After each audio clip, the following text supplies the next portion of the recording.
Hello, this is Tim. Hi, Tim. I had a chemistry question. Oh, I am going to refer you to Luigi. What's your question, Tim?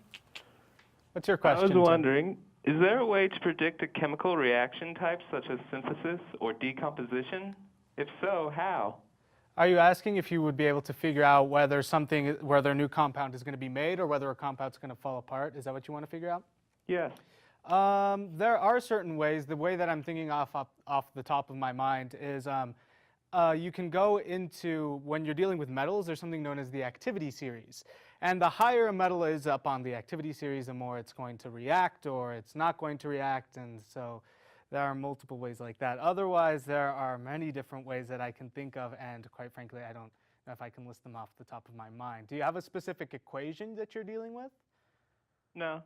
All right, so yeah, that's the best answer I can give you for now. Otherwise, there are many different ways that I can think of off the top of my head that can sort of deal with whether something's going to be made or something's going to break apart. But generally, depending on the equation, if you have just one object and you know that something's happening to it, as in one compound, and you know something's going to happen to it, it's probably going to break apart. If it's two objects and something's happening to them, then you know that generally something's going to be put together. And so that's the best I can give you for now without going way into depth and giving you a 1-hour lecture on how chemicals react and whether they compose or decompose. Is that good enough for you, Tim? Yeah, I was also wondering if you could refer me to something to help me find this answer. As I said, if you're dealing with metals, you can look up what the activity series and deal with that.